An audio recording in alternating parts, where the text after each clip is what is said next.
ज्ञानतिमिरान्धस्य ज्ञानाञ्जनाशलाकया चक्षुरुन्मिलितं येन तस्मै श्रीगुरवे नमः। श्रीचैतन्यमनोभीष्टं स्थापितं येन भूतले स्वयं रूपा कदा मह्यं ददाति स्वपदान्तिकं। वन्देऽहं श्रीगुरून् श्रीयुतापदकमलं श्रीगुरून् वैष्णवांश्च श्रीरूपं साग्रजातं सहगणरघुनाथान्वितां तं सजीवं साद्वैतं सावधूतं परिजनसहितं कृष्णचैतन्यदेवं श्रीराधा कृष्णपादान् सहगणललिता श्रीविशाखान्वितांश्च नमा ॐ विष्णुपादाय कृष्णप्रेष्ठाय भूतले श्रीमते भक्तिवेदान्त स्वामिनिते नामिने।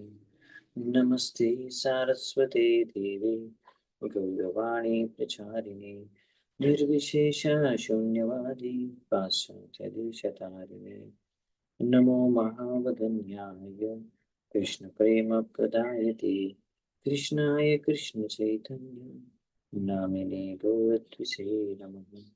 हे कृष्णा करुणा सिन्धु दीनबन्धु जगत्पते गोपेश गोपिका कान्त राधा कान्त नमोऽस्तुते। तप्त काञ्चन गौराङ्गी राधे वृन्दावनेश्वरी वृषभानुसुते देवे प्रणमामि हरिप्रिये।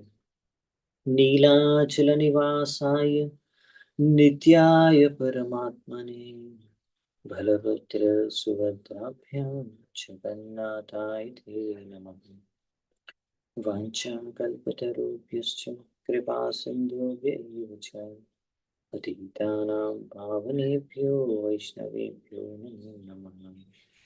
जय श्री कृष्ण चैतन्य प्रभु नित्यानंद श्री अद्वैत गदाधर श्रीवासादि गौरभक्तवृंद। हरे कृष्ण कृष्ण कृष्ण हरे हरे हरे राम राम राम हरे हरे। హరే కృష్ణ. సో శిల ప్రభుపాద లీలామృతం మనం కంటిన్యూ చేద్దామంట ఎక్కడ వరైతే చర్చించుకున్నామో లాస్ట్. సో ప్రభుపాద వారు ఇప్పుడు జైపూర్లో ఉన్నారు. బాంబే నుంచి జైపూర్కి వెళ్ళారు. ఎందుకంటే అక్కడ ఇద్దరు శిష్యురాళ్ళు అక్కడ ప్రచారం కోసం preaching programme, pandal programme arrange చేస్తున్నామని పిలిచారు. అందుకని ప్రభుపాద వారు జైపూర్కి వెళ్ళారు. సో ఇప్పుడు అక్కడ జైపూర్ వెళ్ళినప్పుడు అక్కడ పెండల్ ప్రోగ్రామ్ ఫైనల్ గా స్టార్ట్ అవుతుంది. ఇంకా ఇక్కడ బాంబేలో తమల్ కృష్ణ మహారాజు అంటే ప్రభుపాల్ వారు జైపూర్కి వెళ్ళకుండా ముందు బాంబేలో ఉన్నప్పుడే తమల్ కృష్ణ మహారాజు ఆయన ఇక్కడ ఇండియాకి జీబీసీ సెక్రటరీగా బాధ్యతలు నిర్వహిస్తున్నారు అనమాట. అంటే అప్పటికి ఇంకా ఆయన సన్యాసం తీసుకోలేదు. సో తమిళ కృష్ణ ప్రభు సో శీల ప్రభుపాల్ వారు ప్రతి దేశానికి ఒక్కొక్క జీబీసీ సెక్రటరీని నియమించారు. అక్కడ అన్ని ప్రచార కార్యాలు అన్ని చూసుకోవడానికి. భారతదేశానికి ఆయన చాలా విశ్వస్తులైన తమిళ కృష్ణ ప్రభుని నియమించారు అనమాట. సో తమిళ కృష్ణ ప్రభువు నియమించినా కానీ ప్రభుపాల్ వారే స్వయంగా భారతదేశంలో ముఖ్యంగా ప్రతి ఒక్క విషయంలో కూడా నిర్ణయాలు తీసుకునేవారు. ఎందుకంటే భారతదేశంలో అంటే వేరే విదేశాల్లో జరిగినట్టుగా జరగవు. ఇంకా ప్రభుపాల్ వారు స్పెషల్ కేర్ తీసుకునేవారు. సో ఆ విధంగా కానీ ప్రభుపాల్ వారు తమిళ కృష్ణ ప్రభువుని పంపేవారు అనమాట. ప్రతి భారతదేశంలో ఎన్నో సెంటర్లు ఉన్నాయి కదా అప్పుడు, బృందావనం, మాయాపూర్, బాంబే అన్ని చోట్ల ఇంకా వేరే వేరే ఎక్కడెక్కడ సెంటర్ స్టార్ట్ చేయాలనేది దాని గురించి కూడా తమిళ కృష్ణ ప్రభుని పంపేవారు అలా. సో ఈ విధంగా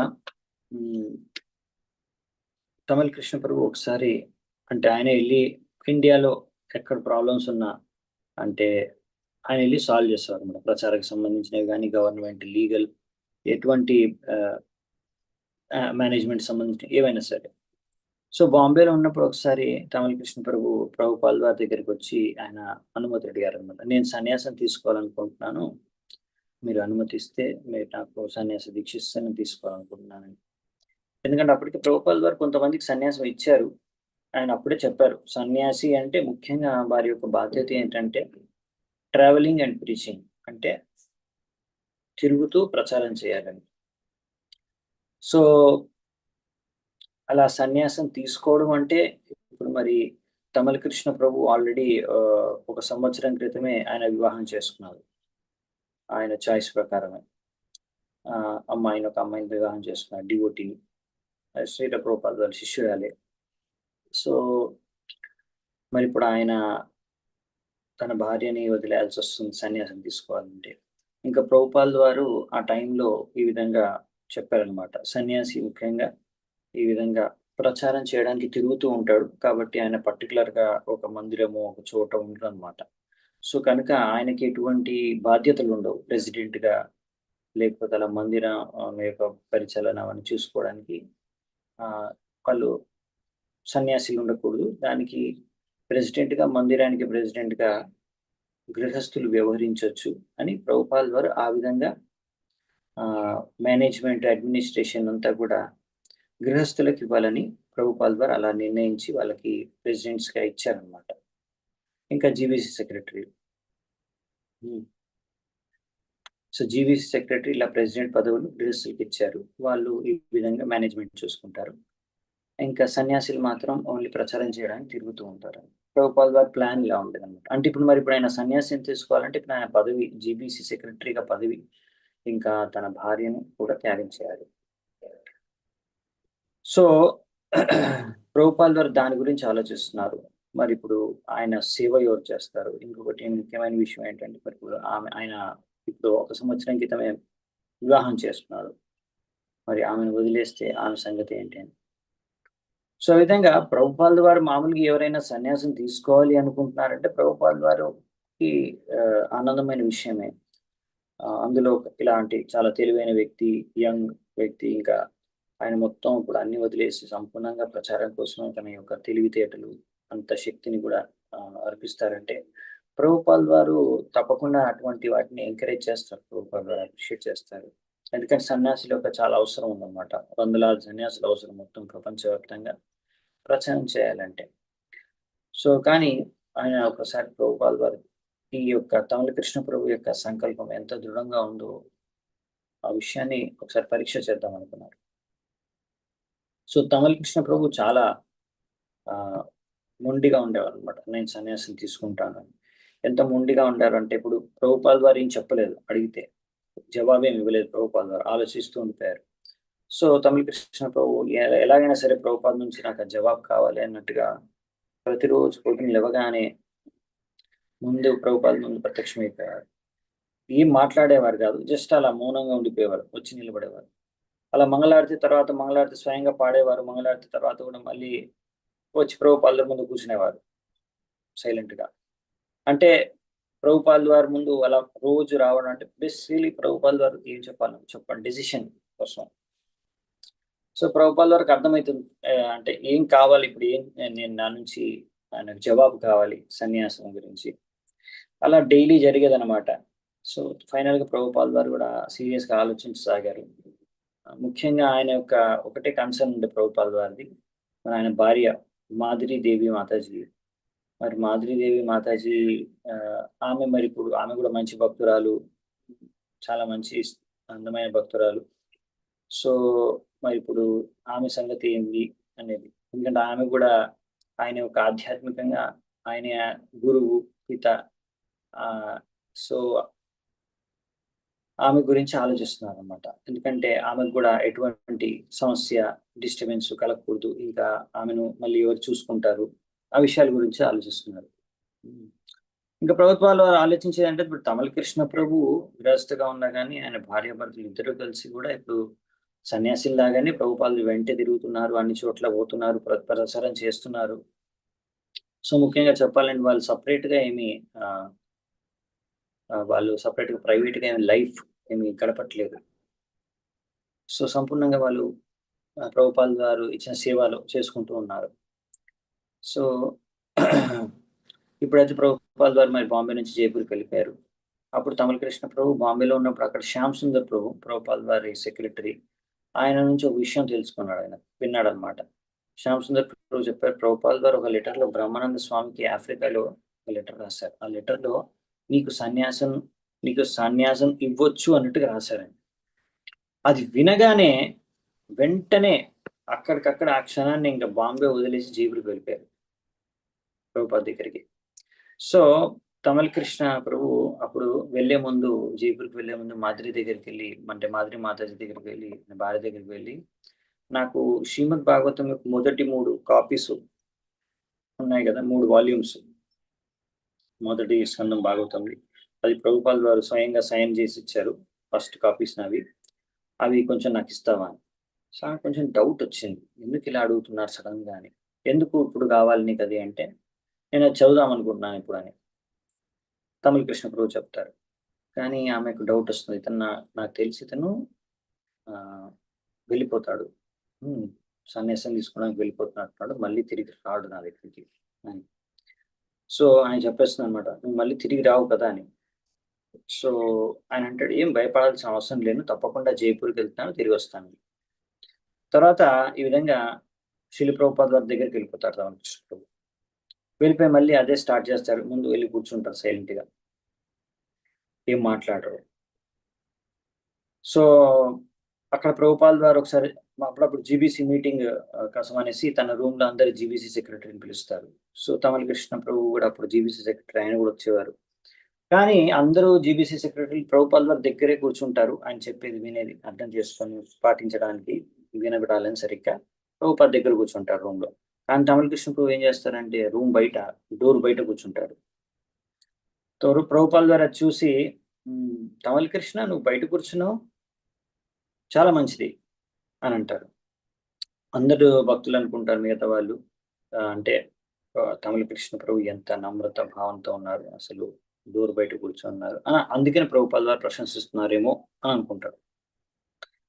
సో, మెయిన్‌గా ఇప్పుడు ఒక సందర్భంలో ప్రభుపాద్ వారు అక్కడ జైపూర్‌లో ఉన్నప్పుడు తమిళ కృష్ణ ప్రభుని తమిళ కృష్ణ మహారాజ్ అనేసి పిలిచేశారు. అది పిలవగానే అక్కడున్న భక్తులందరికీ ఒక రకంగా షాక్ కలిగిందనమాట. ముఖ్యంగా అక్కడున్న మాతాజీస్ అందరికి కూడా జైపూర్‌లో ఉన్నవాళ్ళు ఎవరైతే మాదిరి యొక్క ఫ్రెండ్స్, మాదిరి మాతాజీ యొక్క ఫ్రెండ్స్ వాళ్ళందరికి కూడా చాలా కోపమొచ్చేసింది. హ్మ్. ఏంటి తమల కృష్ణ ప్రభు ఇక్కడికొచ్చి ప్రభుపాద వెనకాల పడుతున్నాడు. సన్యాసం కోసం అని. అక్కడ మాత్రం ఎప్పుడైతే తిరిగి వస్తానని చెప్పొచ్చాడు. సో, వీళ్ళకి కోపమొచ్చేసింది. ఆహ్,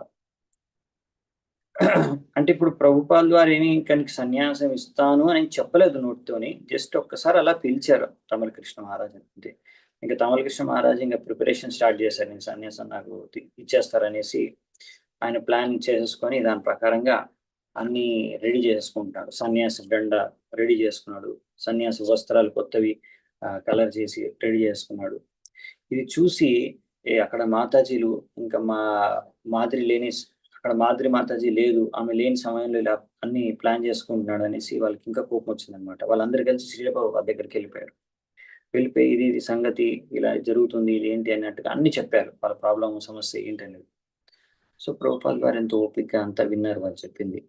దాని తర్వాత తమల కృష్ణ ప్రభువుని పిలిచి అన్నారు. చూడు నీ భార్య కూడా నాకు ఆధ్యాత్మికంగా నా శిష్యురాలు కూతురు వంటిది. సో, నేను ఆమె గురించి కూడా ఆలోచించాలి. హ్మ్. సో, నువ్విలా సన్యాసం తీసేసుకుంటే ఆమెకు చాలా కష్టం కలుగుతుంది. అంటే తమల కృష్ణ ప్రభు వాదించడం మొదలుపెట్టేసారు ప్రభుపాల్ వారితోని. సరే ప్రభుపాల్ వారు అన్నారు, "సరే ఇప్పుడైతే నువ్వు ఓపికగా ఉండు. కొంచెం ధైర్యంగా ఓపికగా ఉండు" ఆహ్, అని చెప్పారంతే. ఇంక సన్యాసం ఇస్తాను ఇప్పుడే అని చెప్పలేదు. ఓపికగా ఉండు వెయిట్ చెయ్ అన్నట్టుగా చెప్పారు. కొంచెం పేషెన్స్ ఉండు అని.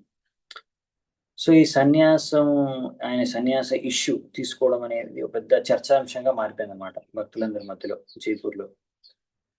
సో, అక్కడ పురుషులందరూ గూడా ఆయన సన్యాసం తీసుకుంటే మంచిది అని ఆయన పక్షంలో ఉన్నారు.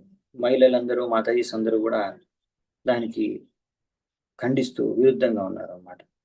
సో, ప్రభుపాల్ వారు ఇప్పుడేం డెసిషన్ తీసుకోవట్లేదు. పరిస్థితి అనుగుణంగా ఆయన జస్ట్ సైలెంట్‌గా ఉండిపోయారు అంతే సీరియస్‌గా. ఇలా ఇప్పుడు అక్కడ పెండల్ ప్రోగ్రామ్ జరుగుతుంది. అక్కడ మొత్తం వారం దినాలు పెండల్ ప్రోగ్రామ్ అరేంజ్ చేశారు. రోజు చాలామంది భక్తులైతే వస్తున్నారు. అంటే జనాలైతే వస్తున్నారు. క్రౌడ్ వస్తున్నారు. పొద్దున, సాయంత్రం లెక్చర్స్ ఉన్నాయి. ప్రభుపాల్ వారు అక్కడ ఇంకా బ్రహ్మ సంహిత ప్రేయర్స్ కూడా పాడుతున్నారు. ఇంకా లెక్చర్ కూడా అక్కడ హిందీలో ఇస్తున్నారు. సో ఈ విధంగా అక్కడ జైపూర్లో ఉన్న గొప్ప గొప్ప వ్యక్తులు కూడా అక్కడ వస్తున్నారు రోజునంకి. ఇంకా సామాన్య నాగరికులు అయితే ఎలాగో వస్తున్నారు. వీళ్ళందరూ కూడా ప్రభుపాల్ వారిని ఎంతో సన్మానిస్తున్నారు. ప్రభుపాల్ వారినే కాదు, ఆయన శిష్యులను కూడా సాధువులుగా చాలా సన్మానిస్తారనమాట. అంటే మామూలుగా వేరే చోటుకి వెళ్తే ప్రభుపాల్ వారికి ఎలాగో సన్మానిస్తారు గురువుగా. కానీ శిష్యుల్ని అంటే ముఖ్యంగా విదేశీయుల్ని ఏదో చూడ్డానికి వచ్చేవాళ్ళు ఆశ్చర్యచకితంగా. కానీ ఇక్కడ ఏంటంటే ఆయన విదేశీ శిష్యుల్ని కూడా ఇక్కడ వాళ్ళందరూ కూడా ఒక సాధువులుగా గుర్తించి బాగా వాళ్ళకి సన్మానం ఇస్తున్నారు. ఎంతగా అంటే అక్కడ ప్రభుపాల్ వారు నిజంగా చెప్పారు, ఇక్కడ జైపూర్లో రాధా గోవింద్జీ మందిరం యొక్క భక్తులు అందరూ, రాధా గోవింద్జీ యొక్క భక్తులు అందరూ ఇక్కడ సిటీలో చాలా మంది కూడా పోలీస్ వాళ్ళు కూడా వచ్చి చాలా సన్మానపూర్వకంగా వ్యవహరించేవారు భక్తులతో కానీ, లేకపోతే ప్రభుపాల్ వారితో కానీ. ఇంకా నగర సంకీర్తనం చేయడానికి వెళ్ళినప్పుడు బయటికి ఎక్కడైనా సరే వాళ్ళని భక్తులు ఎక్కడ నగర సంకీర్తనకి వెళ్తే అక్కడ పోలీసు వాళ్ళు ముందు నుంచి అక్కడికి వచ్చేసి అక్కడ ట్రాఫిక్ జామ్ కాకుండా ట్రాఫిక్ ని కంట్రోల్ చేసి వాళ్ళకి ఎటువంటి అసువిధ కలగకుండా వాళ్ళకు సరిగ్గా వాళ్ళు హరినామ సంగీతం చేసుకోవడానికి క్రౌడ్ కంట్రోల్ అన్ని చూసుకునేవారు. ఇంకా చాలా మంది పిలిచేవారు వాళ్ళ ఇంటికి ప్రభుపాల్ వారిని. సో ప్రభుపాల్ వారు ఎక్కడైనా వెళ్తే వాళ్ళ ఇంట్లో ప్రభుపాల్ వారిని ఒక మహారాజుని ఎలాగైతే ట్రీట్ చేస్తారో అలా ట్రీట్ చేసేవారు అనమాట.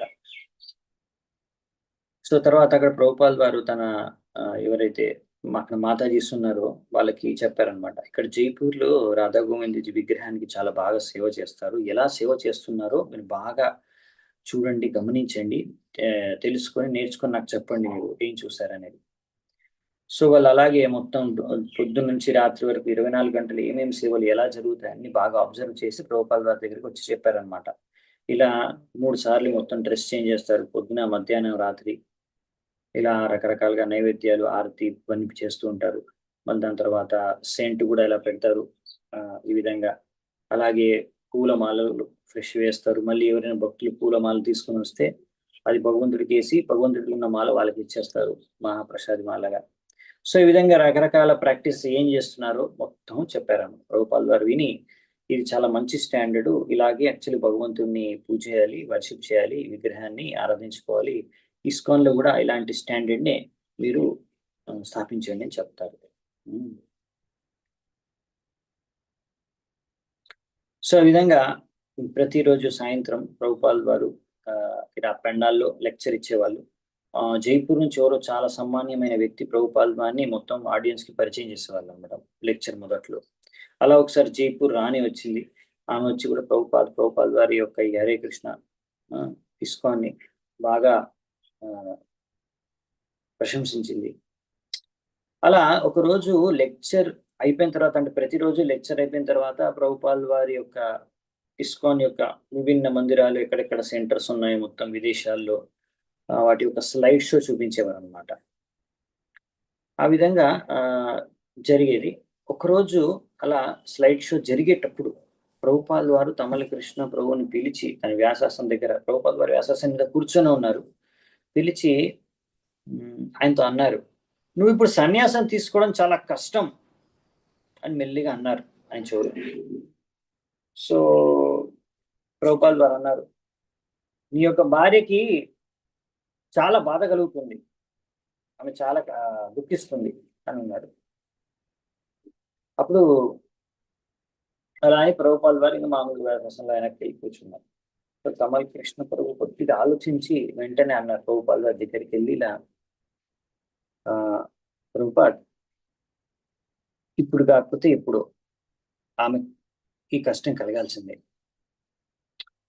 ఈ రోజు నేను సన్యాసం తీసుకుంటే ఆమె దుఃఖించవచ్చు, లేకపోతే నేను తర్వాత రేపు ఎప్పుడో సన్యాసం తీసుకున్నప్పుడు అప్పుడు దుఃఖించవచ్చు. సో ఈ కష్టం అనేది ఈ రోజు కాకపోతే ఒక రోజు ఆమెకి రావాల్సిందే.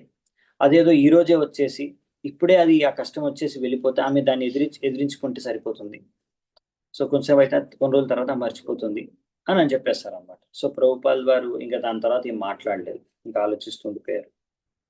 ఇంకా ఆ రోజు రాత్రి పెండల్ ప్రోగ్రాం తర్వాత ఆయన తన సన్యాసి శిష్యులందరినీ పిలిచారు, అక్కడ ఉన్న వాళ్ళని. సుబల్ మహారాజ్, మధుద్విష మహారాజ్, గర్గముని స్వామి, అలాగే దేవానంద స్వామి, ఇంకా ఆయన పర్సనల్ సెక్రటరీ శ్యామ్ సుందర్ కూడా అడిగారు అనమాట, సో ఈ తమల కృష్ణ ప్రభు సన్యాసం తీసుకోవాలనుకుంటున్నాడు, మరి మీ అందరి యొక్క అభిప్రాయం ఏంటి అని. తీసుకోవాలా వద్దా, మీరేమంటారు అని. అందరూ కూడా ఏకగ్రీవంగా తీసుకోవాలి అని చెప్పారు, తీసుకుంటేనే మంచిది అని చెప్పారు. సరే అని ప్రభుపాల్ గారు కూడా ఇంకా అంగీకరించేశారు. సరే మీరు ఆ తమల కృష్ణ ప్రభుని పెంచి నేను మరి సన్యాసానికి కావాల్సిన ఏర్పాట్లు చూడు అని. ఆయన అంటాడు, నేను ఆల్రెడీ అన్ని ఏర్పాట్లు చేశాను.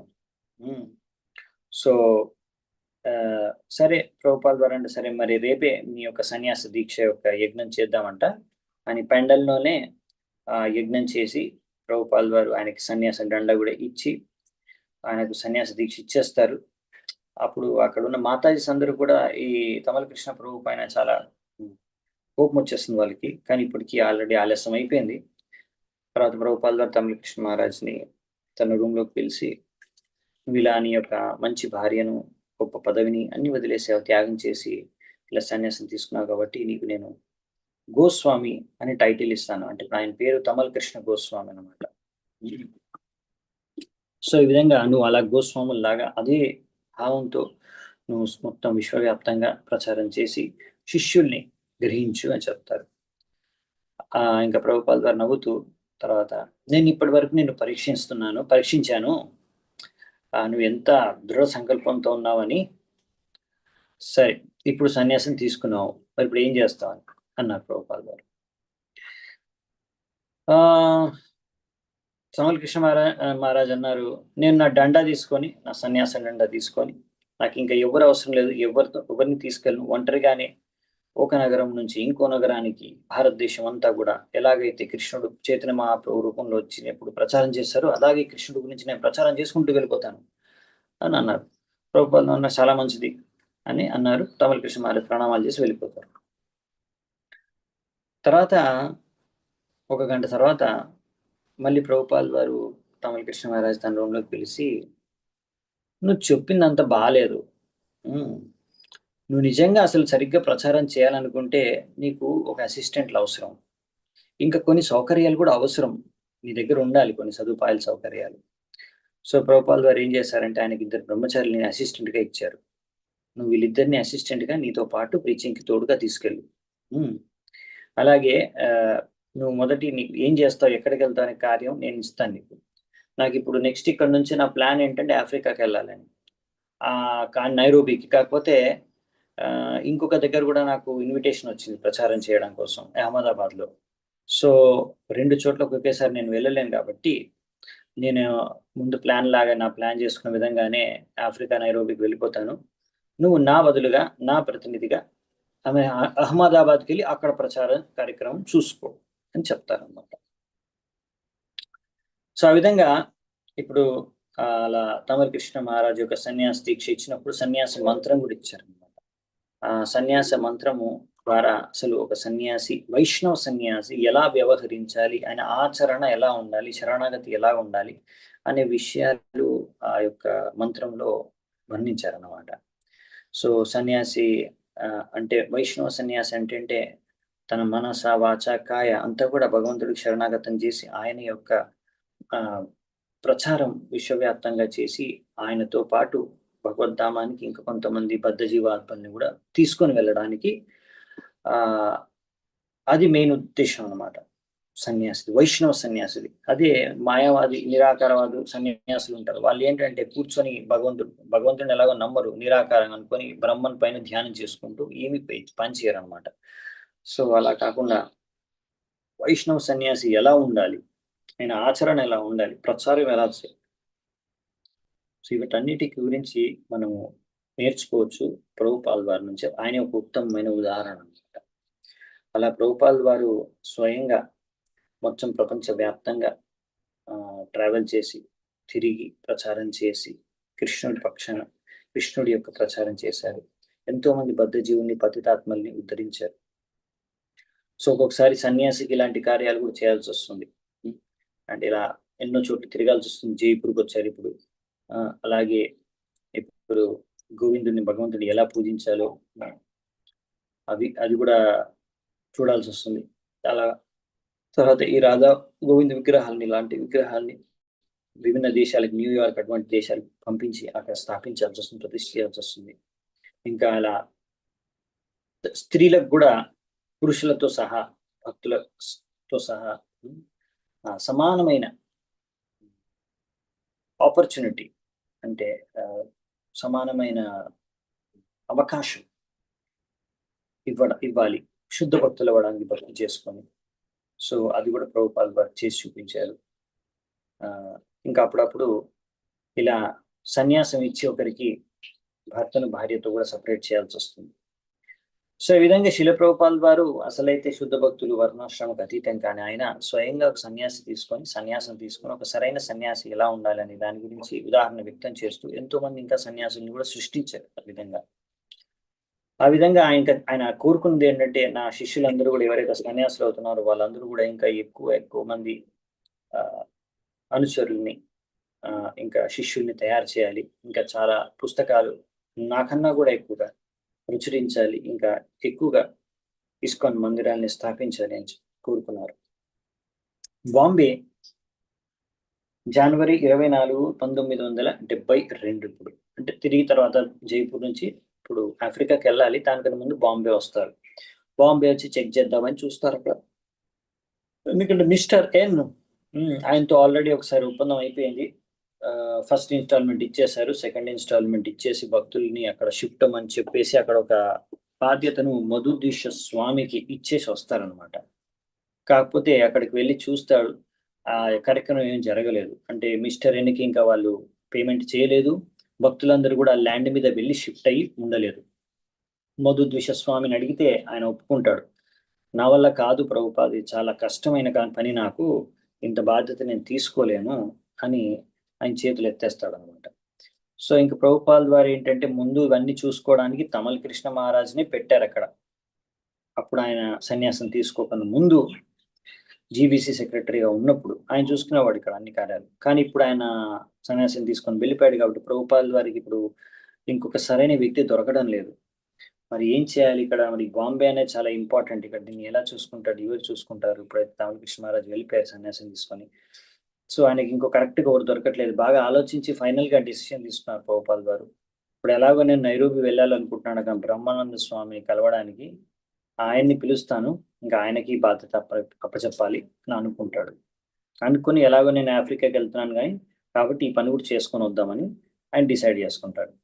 మెయిన్గా ఏంటంటే ప్రభుపాల్ వారి మెయిన్ ఉద్దేశం ఏంటంటే వెంటనే త్వరగా ఆ మిస్టర్ ఎన్ ఎలాగో ఆయన మైండ్ మళ్ళీ చేంజ్ అవ్వకముందే ఆయనకు ఆ మిగతా పేమెంట్ ఏదో చేసేసి ఒప్పందం ప్రకారం వెంటనే భక్తులు ఆ ల్యాండ్ పైనకి వెళ్ళేసి అక్కడ మన కార్యక్రమాలు, ప్రచార కార్యక్రమాలు, మందిరం ఏదో ఒకటి స్థాపించేస్తే అక్కడ ఉండడం మొదలు పెడితే, అక్కడ నివసించడం మొదలు పెడితే తర్వాత ఏం జరిగినా ఈ మిస్టర్ ఎన్ అంత తొందరగా ఆ ప్రాపర్టీని, ఆ ల్యాండ్ని మళ్ళీ తీసుకోలేడు. ఎందుకంటే ఆల్రెడీ భక్తులు అక్కడ నివసిస్తున్నారు కాబట్టి ఆయనకి భక్తులను అక్కడ నుంచి తీసేయలేడు అని ప్రభుపాల్ వారు అలా అనుకున్నారు. తర్వాత ప్రభుపాల్ వారు నైరోబికి వెళ్ళారు, ఆయనతో పాటు రాధాకృష్ణ విగ్రహాలను తీసుకెళ్లారు అక్కడ ప్రతిష్ఠించడానికి. ఎందుకంటే ఇంతకు ముందు రాధాకృష్ణ విగ్రహాలను ఏవైతే పంపించారో అవి దారిలోనే పగిలిపోయాయి అనమాట. సో అందుకని మళ్ళీ ఇప్పుడు ప్రభుపాల్ వారు స్వయంగా తనతో పాటు ప్లేన్లో స్పెషల్ పర్మిషన్ తీసుకొని ఆయనతో పాటు మధుద్విష స్వామి కూడా ప్రభుపాల్ వారితో పాటు వెళ్ళారనమాట రాధాకృష్ణ విగ్రహాన్ని తీసుకున్న ఎయిర్ప్లేన్లోనే. సో అలా అక్కడికి చేరుకున్నారు నైరోబి ఎయిర్పోర్ట్కి. అక్కడ దిగి చూస్తే ఎవరు రాలేదు భక్తులు రిసీవ్ చేసుకోవడానికి ప్రభుపాల్ వారిని. ఎందుకంటే అక్కడ ఉన్న భక్తులకి, ముఖ్యంగా బ్రహ్మానంద స్వామి కూడా ఎగ్జాక్ట్గా తెలియదు ప్రభుపాల్ వారు ఏ రోజు వస్తున్నారని. ఒకసారి ప్రభుపాల్ వారి సెక్రటరీతో ఫోన్లో మాట్లాడారు, అప్పుడు ఇలా తెలుసుకున్నారు, ప్రభుపాల్ వారి తొందరలోనే నైరోబి ఆఫ్రికాకి రావాలనుకుంటున్నారు, అక్కడికి వస్తారు కాబట్టి మీరు అక్కడ ప్రచారానికి మంచి అరేంజ్మెంట్స్, ప్రోగ్రామ్స్ అరేంజ్ చేయండి, అక్కడ ప్రెసిడెంట్ ఇంకా మిగతా గొప్ప వాళ్ళందరితో మాట్లాడి మీటింగ్ అరేంజ్ చేయని చెప్పారు. సరే అని అన్నారు, కానీ ఏ రోజు వస్తారు అనేది కరెక్ట్గా లేదనమాట ఇన్ఫర్మేషన్ బ్రహ్మానంద స్వామి దగ్గర, ఇంకెవరి దగ్గర కూడా అక్కడ భక్తులు. కాబట్టి ఎవరు అక్కడ రాలేదు, ఎవరికి తెలియదు ప్రభుపాల్ వారు వస్తున్నారని. ప్రభుపాల్ వారు ఆశ్చర్యపోయారు, ఏంటిది ఎవరు రాలేదు? సరే ఏదైతే ఉందిలే, మనకి అడ్రస్ తెలుసు కాబట్టి ట్యాక్సీ తీసుకొని ట్యాక్సీలో రాధాకృష్ణ విగ్రహాలు తీసుకొని మధుద్విష స్వామితో పాటు ఆయన డైరెక్ట్గా సెంటర్కి చేరుకున్నారు. ఇప్పుడు అక్కడ భక్తులు ఏంటంటే అది పెద్ద మందిరమే కట్టలేదు, అక్కడ ఇంకా స్టార్ట్ చేయలేదు. సిటీకి అవతల ఒక హౌస్, ఒక ఇల్లుని రెంట్కి తీసుకొని భక్తులందరూ ఇప్పుడు అక్కడ ఉంటున్నారు. ఇంకా బ్రహ్మానంద స్వామి ఇంకా కొంతమంది అమెరికన్ శిష్యులు కలిసి అక్కడ ప్రచారం చేసి ఒక 4 నెలల నుంచి కొంతమందిని ఆఫ్రికన్ వాళ్ళని రిక్రూట్ చేసుకున్నారన్నమాట. భక్తులు అంటే ఇప్పుడు ఆశ్రమంలోకి తీసుకున్నారు కొత్త వాళ్ళని. వాళ్ళు ఆశ్రమవాసులుగా అయ్యారు. ఇంకా పర్ఫెక్ట్‌గా వాళ్ళు ట్రైనింగ్ గూడా అవ్వలేదు. ఇంకా అక్కడ ప్రాపర్ ఒక మందిరం గాని, ఒక ఆశ్రమం గాని అనేది ఇంకా ఎస్టాబ్లిష్ అవ్వలేదు. వాళ్ళదే ఎలాగో నడుస్తుందన్నమాట. ప్రచారం జస్ట్ నడపగలుగుతున్నారు. అంత బాగా ఇప్పుడు ప్రభుపాదుల వారొస్తే వాళ్ళని బాగా చూసుకొని, బాగా ఆయన ప్రోగ్రామ్స్ అరేంజ్ చేసే అంత కెపాసిటీ లేదు ఇప్పుడు వాళ్ళకి. కాకపోతే ఇప్పుడు ప్రభుపాదుల వాళ్ళు ఒక 4 నెలల క్రితం ఒకసారొచ్చారు. ఇప్పుడు మళ్ళీ 4 నెలల తర్వాత ఇక్కడికొస్తున్నారు. సో, ఫైనల్‌గా ప్రభుపాదుల వారు వచ్చేసారు. సో, వచ్చి ఇప్పుడు డైరెక్ట్‌గా ఎయిర్‌పోర్ట్ నుంచి ఈ ఇంటికొచ్చేసారు. ఎక్కడైతే ఉంటారో వీళ్ళు భక్తులు. వెళ్ళి డోర్ కొడతారనమాట. డోర్ కట్టగానే బ్రహ్మానంద స్వామి వచ్చి డోర్ తీస్తారు. డోర్ తీసి షాక్ అయిపోతారు.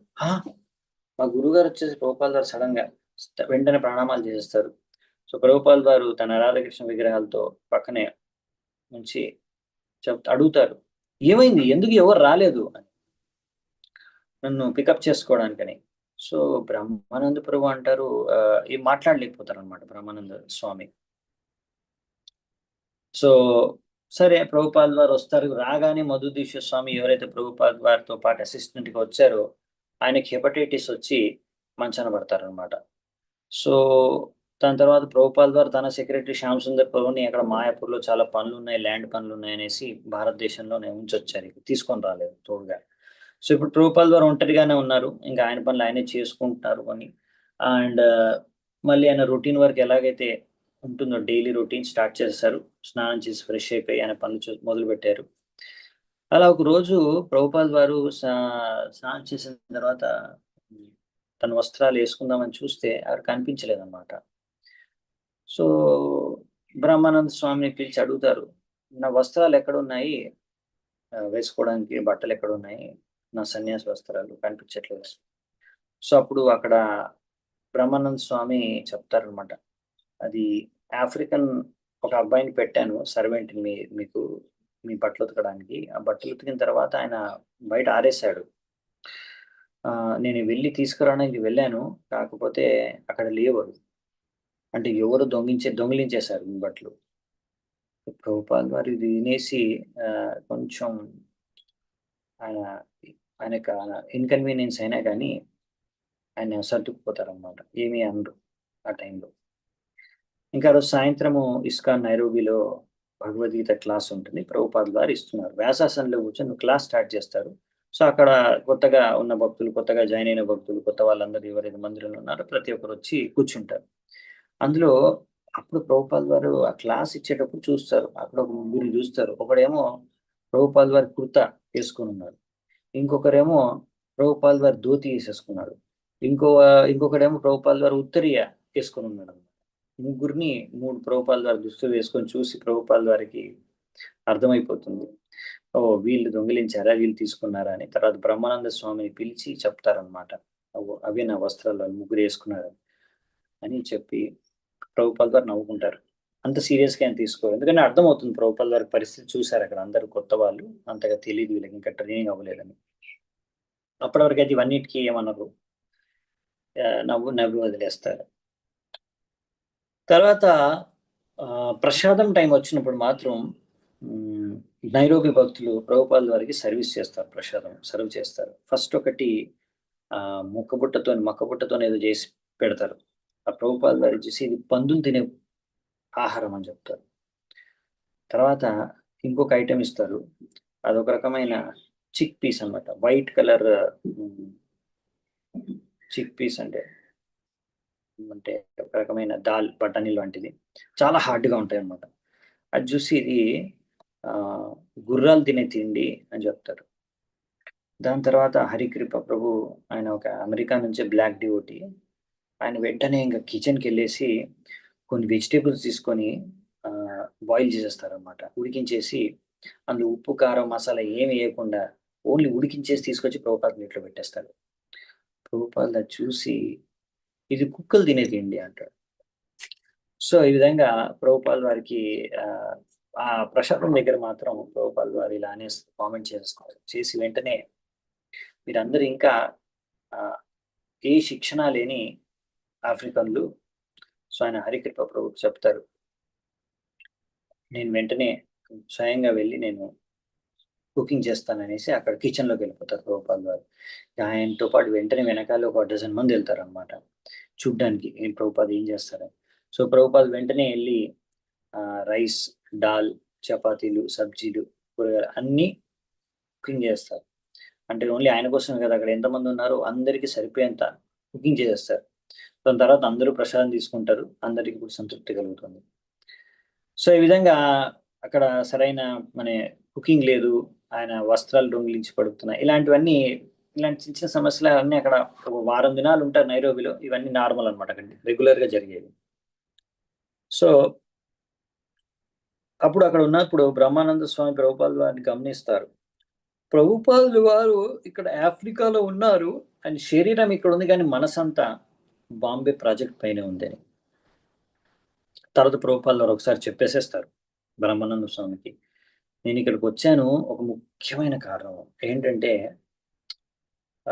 నిన్ను తీసుకెళ్ళడానికి. సో బ్రహ్మానంద స్వామి ఆయన చూస్తూ ఉంటాడు. అప్పుడు బ్రహ్మానంద స్వామి ప్రభుపాదులు వారు అడుగుతారు సడన్ గా, భారతదేశంలో అన్నిటికన్నా ఇంపార్టెంట్ సిటీ అని చెప్పు అని. బ్రహ్మానంద స్వామి ఆలోచించి కలకత్తా ప్రభుపాద్ అంటాడు. కాదు, నీకు తెలీదా, నంబర్ 1 వచ్చేసి బాంబే, నంబర్ 2 వచ్చేసి ఢిల్లీ, నంబర్ 3 వచ్చి కలకత్తా. సో ప్రభుపాద్ వారు అంటారు, ఇప్పుడు ఆ బాంబేలో నంబర్ 1 సిటీలో నేను ఒక పెద్ద ప్రాజెక్టు ఇస్కాన్ టెంపుల్, అక్కడ చాలా పెద్ద మందిరం ఉండాలి, ఒక మంచి కేంద్రంగా ఉండాలి, అక్కడ పెద్ద హోటలు, థియేటరు, ఒక మంచి ఎగ్జిబిషన్, డయారామా, ఇలా నాకు ఎంతో గొప్పగా తీర్చిదిద్దాలనుకుంటున్నాను మన ఇస్కాన్ ప్రాజెక్ట్ని బాంబేలో. దానికి నువ్వు ఇన్ఛార్జ్గా ఉండి అన్ని పనులు చూసుకోవడానికి నువ్వు కావాలి నాకు. సో మరి నువ్వు అక్కడికి వచ్చి ఆ బాధ్యతల్ని తీసుకుంటే నాకు చాలా ఆనందం అంటే వెంటనే బ్రహ్మానంద మహారాజు ఒప్పేసుకుంటారు అనమాట. సరే, ఇక్కడ నా నైరోబిలో నాకున్న బాధ్యతల్ని వేరే వాళ్ళకి అప్పచెప్పేస్తాను, అప్పచెప్పి మీతో పాటు నేను వచ్చి బాంబేలో మీకు నేను హెల్ప్ చేస్తాను, సహాయం చేస్తాను అని చెప్తారు. సో ఈ విధంగా ఒక విధంగా చెప్పాలంటే ఏ ఉద్దేశంతో అయితే ప్రభుపాల్ వారు వచ్చారో ఆ ఉద్దేశం కూడా పూర్తయిందనమాట. సో ఈ విధంగా ఇంకొకటి కూడా అక్కడ బాంబే ప్రాజెక్ట్ కోసం ఎలా ఉండాలి అక్కడ అనేది కూడా ఒక ఐడియా కూడా ప్రభుపాల్ వారికి అక్కడే నైరోబిలో ఒక హిల్టన్ అనే ఒక ట్విన్ టవర్స్ ఉంది, పెద్ద బిల్డింగ్లు ఉంటాయి 2 ట్విన్ టవర్స్ లాగా. సో వాటిని చూసి ప్రభుపాల్ వారికి బాగా నచ్చుతుంది డిజైన్. ఆయన పిలిచి చెప్తారు, మన బాంబే టెంపుల్ హోటల్కి కూడా మందిరానికి కూడా ఇటువంటి డిజైన్ ఆర్కిటెక్ట్ ఎవరో కనుక్కో, నాకు అటువంటిది చేద్దామని ఆలోచిస్తారు. సో ఈ విధంగా ప్రభుపాల్ వారు బ్రహ్మానంద స్వామి ఇంకా భాగవత్ ప్రభు ఇంకా ఒక ఆఫ్రికన్ డివోటీ కలిసి నడుచుకుంటూ వాకింగ్కి వెళ్తూ ఉంటారు. అలా వెళ్తున్నప్పుడు అక్కడ పబ్లిక్ గార్డెన్స్ లో ఆఫ్రికన్ డివోటీ అడుగుతాడు ప్రభుపాల్ వారిని. ఆయన కొత్త డివోటీయే, రీసెంట్ గా భక్తుడయ్యాడు. సో ఆయన ఇంట్రడ్యూస్ చేస్తారు ప్రభుపాద్కి. సో ఆఫ్రికన్ డివోటీ ఇంట్రడ్యూస్ అయిన తర్వాత ప్రభుపాద్ని అడుగుతారు, స్వామీజీ నేను పెళ్లి చేసుకోవాలనుకుంటున్నాను అని అడుగుతారు. నేను పెళ్లి చేసుకోవచ్చా మరి అంటే ప్రభుపాల్ ద్వారా చేసుకోవచ్చు. అప్పుడు అబ్బాయి అంటాడు, కానీ ప్రభుపాద్ మా కమ్యూనిటీలో ఒకవేళ అమ్మాయిని పెళ్లి చేసుకోవాలంటే అబ్బాయికి ఎదురు కట్నం ఇవ్వాల్సి వస్తుంది. అంటే అబ్బాయికే అమ్మాయి వాళ్ళ ఫాదర్కి నాన్నకి కట్నం ఇచ్చి అప్పుడే వాళ్ళ అమ్మాయిని ఇచ్చి పెళ్లి చేస్తారు. సో ప్రభుపాల్ వారు ఇదేదో ఉల్టా ఉందే, రివర్స్గా ఉంది, మా వేదిక్ సిస్టమ్ మా దగ్గర ఇలా ఉండదే, మా దగ్గర అయితే అమ్మాయి యొక్క తండ్రియే కట్నం ఇవ్వాల్సి వస్తుంది అబ్బాయికి, తర్వాత పెళ్లి చేసుకుంటారు, పెళ్ళి అవుతుంది అంటే. ఇది ప్రభుపాల్ వారి చెప్పడం విని ఆ అబ్బాయి కొంచెం చింతిస్తూ అడుగుతాడు, ప్రభుపాద్ మరి నేను మీ కమ్యూనిటీలో మీ సొసైటీలో అమ్మాయిని పెళ్లి చేసుకుంటే నాకు ఎవరు డబ్బులు ఇస్తారు అంటే ఎవరు కట్నం ఇస్తారు అని అడుగుతారు. ఎందుకంటే ఇప్పుడైతే నేనేమి జాబ్ ఏమి చేయట్లేదు, ఏ ఉద్యోగం ఏమి చేయట్లేదు, ఇప్పుడు ఓన్లీ మీకోసం నేను సేవ్ చేస్తున్నాను. సో ఒకవేళ నాకు భార్య కావాలైతే అప్పుడు మరి మీరు ఇస్తారా నాకు డబ్బులు అని అడుగుతారు. సో ప్రభుపాల్ వారు తల ఊపి, అవును నేను ఇస్తాను కానీ ఇప్పుడు దాని గురించి పెద్దగా చింతించాల్సిన అవసరం లేదు. నీకు ఇప్పుడు ఎలా భార్య దొరుకుతుంది, ఎక్కడి నుంచి డబ్బులు వస్తాయి, ఈ విషయాలన్నిటి గురించి పెద్దగా ఇప్పుడు ఆలోచించకు. సమయం వచ్చినప్పుడు, నీకు పెళ్లి కావాల్సిన సమయం వచ్చినప్పుడు నేనే ఒక అమెరికా అమ్మాయిని తీసుకొచ్చి నీకు ఇచ్చి పెళ్లి చేస్తాను, ఓకేనా అని చెప్తాను. సో ఆ విధంగా ప్రభుపాల్ వారు చూశారు అక్కడ భక్తులు అంతా ఎలా ఉన్నారు. ఇంకా కొత్త కొత్త టెంపుల్ అనమాట, నైరోబీలో జస్ట్ స్టార్ట్ అయ్యింది ఇప్పుడే అక్కడ టెంపుల్. సో అలా కొత్త కొత్త భక్తులు కాబట్టి వాళ్ళకి ఇంకా ట్రైనింగ్ కూడా లేదు కాబట్టి కొన్ని కొన్ని తప్పులు అనేవి జరుగుతున్నాయి. అవి ప్రభుపాల్ వారు గమనించారు. ఒకరోజు ప్రభుపాల్ వారు అక్కడ బ్రహ్మచర్య ఆశ్రమానికి వెళ్ళారనమాట. వెళ్తే అక్కడ ఆశ్రమంలో చూశారు పుస్తకాలన్నీ అలా పడి ఉన్నాయి. అలాగే కొన్ని పెయింట్ డబ్బా, లేకపోతే ఇంకో బాక్స్, బోర్డు అన్ని ఇక్కడ అక్కడ పడి ఉన్నాయి అనమాట. ప్రాపర్గా ఒక సైడ్ నీట్ గా ఆర్గనైజ్ చేసి లేవు, క్లీన్ గా లేదు ప్లేస్, ఆర్డర్లో లేవు, ఏవి నీట్గా ఏం లేవు. సో ప్రభుపాల్ వారు వెంటనే అక్కడ టెంపుల్ కమాండర్ హరికృప ప్రభుని పిలిచి, అరే నువ్వు చెప్పవా ఇక్కడ ఉన్న వాళ్ళ అబ్బాయిలందరికీ కూడా ఎవరైతే బ్రహ్మచారి ఇక్కడ ఆశ్రమంలో ఉన్నారో వాళ్ళందరికీ సరిగ్గా నీట్గా క్లీన్గా అన్ని పెట్టుకోవాలి, సరిగ్గా చెప్ప వాళ్ళకి నువ్వు చెప్పలేదా అంటే ప్రభుపాల్ వారికి అంటారు, ప్రభుపాద్ నేను వాళ్ళకి చెప్పాను కానీ వాళ్ళు నా మాట వినరు అని. సో ప్రభుపాద్ ఏం చేస్తారంటే వెంటనే అక్కడ ఉన్న వస్తువులు ఏదైతే పడి ఉన్నాయో తీసి సర్దడం మొదలు పెట్టేస్తారు. సర్దడం మొదలు పెట్టేసి ఒకవేళ వాళ్ళు చేయకపోతే నువ్వు చేయాలి అనేసి అందరూ, అంటే ఆయన ప్రభుపాల్ వారు చూసి ఇంకా అందరూ స్టార్ట్ చేస్తారు. ప్రభుపాల్ వారు కూడా అందరినీ ఇక్కడ పెట్టు అక్కడ పెట్టు అనేసి అందరు కలిసి 5 నిమిషాల్లో సర్దేస్తారు. సో దాని తర్వాత అక్కడ ఒక మెయిన్ ఒక హరే కృష్ణ ఫెస్టివల్ నైరోబీ సిటీలో, world Hare Krishna movement festival అని ఒక పెద్ద స్టేడియంలో, నైరోబీ సిటీ స్టేడియంలో అరేంజ్ చేస్తారు. ఒక విధంగా సక్సెస్ కూడా అయింది, ఇంకో విధంగా ఫెయిల్యూర్ అయింది. ఎందుకంటే బ్రహ్మానంద స్వామి ఈ యొక్క ఫెస్టివల్ కోసం, ఈ యొక్క ప్రోగ్రాం కోసం, కార్యక్రమానికి పిలవడానికి ఎంతో మంది గొప్ప గొప్ప వాళ్ళని, పొలిటీషియన్స్ కానీ, నేతలు కానీ, అలా గొప్ప గొప్ప సామాన్య వ్యక్తులందరినీ కూడా వెళ్ళి విఐపి వాళ్ళందరినీ కూడా, ఆఫీషియల్స్ ని, గవర్నమెంట్ అధికారులని వీళ్ళందరినీ ఇన్వైట్ చేస్తారు. అందరూ అన్నారా వస్తాం మేము వస్తాం అని. కానీ ఫైనల్ గా ప్రోగ్రామ్ అయ్యే రోజు, ఫెస్టివల్ రోజు ఎవరు రాలేదు, ఒక్కతనే వచ్చాడు. మిస్టర్ వై కొమోరా ఆయన కెన్యా యొక్క డైరెక్టర్ అనమాట, దీనికోసం ఎడ్యుకేషన్ కోసం ఆయన ఒక్కతను వచ్చాడు. ఇక కాకపోతే వందలాది మంది, చాలా మంది కెన్యా వాసులందరూ కూడా, అక్కడ ఆఫ్రికన్ వాసులందరూ కూడా ఆ ప్రోగ్రాంలో పాల్గొనడానికి వచ్చారు. ఎంతో ఉత్సాహంగా పాల్గొన్నారు, లెక్చర్ విన్నారు, కీర్తనలో పాల్గొన్నారు, తర్వాత ప్రసాదం కూడా సేవించారు. సో వాళ్ళందరూ ఎంతో ఆనందంగా వందలాది మంది వచ్చి భాగస్వామ్యం తీసుకున్నారు. సో ఈ విధంగా అక్కడ ఈయన పిలిచారనమాట, మిస్టర్ కుమోరాని పిలిచి మీరు కొంచెం గెస్ట్ గా వచ్చారు మాట్లాడండి అని. సో ఆయన ఫస్ట్ అవకాశాన్ని తీసుకుని ఆ కెన్యాని ప్రశంసించడం మొదలుపెట్టాడు. దాని తర్వాత ప్రభుపాల్ వారిని, ఇస్కాన్ని కూడా ప్రశంసించారనమాట. ముఖ్యంగా ప్రభుపాల్ వారి భగవద్గీతని అనువదించారు, తాత్పర్యాలు రచించారు, దాని గురించి ఎక్కువగా ప్రశంసించారు. సో ఆ ప్రభుపాల్ వారు అక్కడ నైరోబీలో ఉన్న ప్రోగ్రామ్స్ అన్ని చూసుకొని దాని తర్వాత అక్కడ నైరోబీ శిష్యులందరికీ చెప్పారు, గమనించారు బాగా ఆఫ్రికాని, అక్కడ సిచ్యువేషన్ గమనించి ఆఫ్రికన్ గమనించి చెప్పారు, చూడండి ఇక్కడ మీరు ప్రచారం చేయాలంటే ముఖ్యంగా నగర సంకీర్తనం ఎక్కువ చేయండి, పబ్లిక్ లో వెళ్ళి కీర్తనలు ఎక్కువ చేయండి. ఎందుకంటే చైతన్య మహాప్రభు సామాన్యమైన ప్రజలకి ఎక్కువగా వాళ్ళకి వెళ్ళి ప్రచారం చేసింది ఇలా కీర్తన ద్వారా, కీర్తన చేయించారు వాళ్ళతో. చాలా తెలివైన వాళ్ళు, పండితులతో, అంటే రూప సనాతన గోస్వామి వంటి వారితోనే కూర్చొని సిద్ధాంతాన్ని, ఫిలాసఫీని డిస్కషన్ చేసి వాళ్ళకి తెలియజేశారు. సో ఇలాంటి సామాన్యమైన ప్రజల కోసం మీరు కీర్తన చేయడం ద్వారా వాళ్ళకి చాలా లాభదాయకం అని, మీరు చేస్తున్నారు బాగా అని వాళ్ళని అప్రిషియేట్ చేసి వెళ్ళారు. ఇంకా దాని తర్వాత ప్రభుపాల్ వారు రాధాకృష్ణ విగ్రహాల్ని నైరోబీ మందిరంలో ప్రతిష్ఠ చేశారు. ప్రతిష్ఠ చేసిన తర్వాత అక్కడ మందిరానికి ఒక పేరు ఇచ్చారు. ఆ పేరు ఏంటంటే కిరాట శుద్ధి అంటే ఇలాంటి, అంటే ఒక విధంగా చెప్పాలంటే పులికి కిరాట ఊనాంధ్ర కిరాట పులింద పులిక శాబీర శుంభ యోన కషాద వీళ్ళన్నీ చాలా వైదిక సంస్కృతికి చాలా దూరంగా ఉండే జాతులు అనమాట. మనుషుల రకరకాల జాతులు ఉన్నాయి. అవి వైదిక సంస్కృతికి చాలా దూరంగా ఉన్న వాళ్ళు, అంటే బాగా సంస్కృతి తెలియని వాళ్ళు అనమాట. సో అలాంటి వాళ్ళని శుద్ధపరిచే స్థలము అనేసి దాని అర్థం అనమాట. కిరాట శుద్ధి అని ప్రభుపాల్ గారు దానికి ఆ యొక్క మందిరానికి పేరు పెట్టారనమాట. అలా ఒకరోజు అలా మందిరంలో విగ్రహాల్ని ప్రతిష్ఠ చేసిన తర్వాత ప్రభుపాదుల వారు అలా నడుచుకుంటూ ఒకరోజు టెంపుల్కి వచ్చారు దర్శనం చేసుకోవడానికి. అక్కడ విగ్రహాన్ని చూసి షాక్ అయిపోయారు. ఏమైందంటే మధ్యలో ఎక్కడైతే ప్రతిష్ఠ చేశారో రాధాకృష్ణ విగ్రహాలు అక్కడ లేవనమాట. కృష్ణుడేమో ఒక మూలన ఉన్నాడు ఆల్టర్లో, రాధారాణి ఇంకో మూలన ఉందన్నమాట. ప్రభుపాల్ గారు చూసి ఏంటిది ఇద్దరిని ఒక మూలను పెట్టేశారు ఇంత దూరంగా, ఎవరు చేశారని గట్టిగా అరిచారు ప్రభుపాల్ గారు. సో ప్రభుపాల్ గారు అరుపు విని వెంటనే భాగవత్ అక్కడ నుంచి పైకెట్టుకుంటూ వచ్చేసాడు. అతను చూసి ఆశ్చర్యపోయాడు, ఏంది ఇలా విగ్రహాలు ఇలా ఒక మూలన ఇంకోటి కృష్ణుడు ఒక మూలన రాధారాణి ఒక మూలన.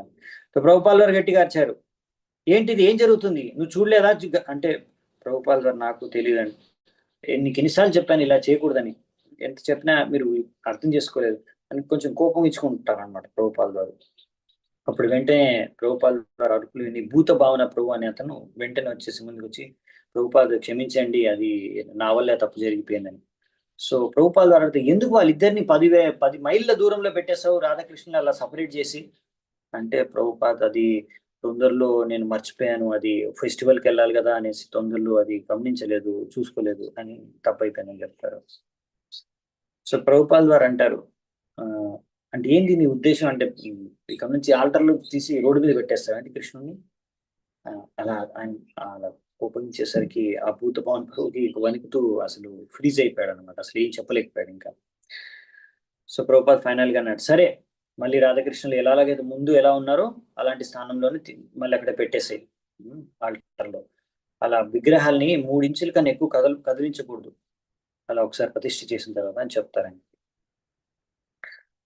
అలా ఒక వీక్ ఉంటారు నైరోబిలో, ఒక వారం ఉంటారు, దాని తర్వాత తిరిగి బాంబేకి వెళ్ళిపోతారు అనమాట.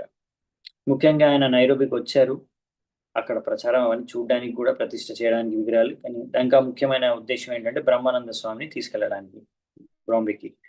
సో ఈ విధంగా ప్రభుపాల్ వారు ఇట్లా ఫైనల్ గా చెప్పారు, నువ్వు బాధ్యత తీసుకోవడానికి అంగీకరిస్తే అప్పుడే నేను ఇంకా అక్కడ ఎన్నో డబ్బులు ఖర్చు పెట్టాలి అనుకుంటున్నాను బాంబే ప్రాజెక్ట్ లో, అది నేను చేస్తాను. సో ఆయన అన్నాడు, నువ్వు ఇలా దీనికి అగ్రి అయితేనే. ఇది విని బ్రహ్మానంద స్వామి చాలా ఆనందం కలుగుతుంది, అంటే ప్రభుపాల్ వారు నా మీద ఎంత నమ్మకం పెట్టుకున్నారు అని చాలా అంటే ఆయనకి ఫీలింగ్ కలుగుతుంది. సో బేసికలీ ప్రభుపాల్ వారికి ఏంటంటే బాంబే ప్రాజెక్ట్ చాలా బాగా ఉండాలి, ఇస్కాన్ మొత్తంలో, ఇండియాలో మొత్తంలో కూడా ఇది చాలా ఒక అద్భుతమైన మందిరం ఉండాలి జూహు ఇస్కాన్ లో అని.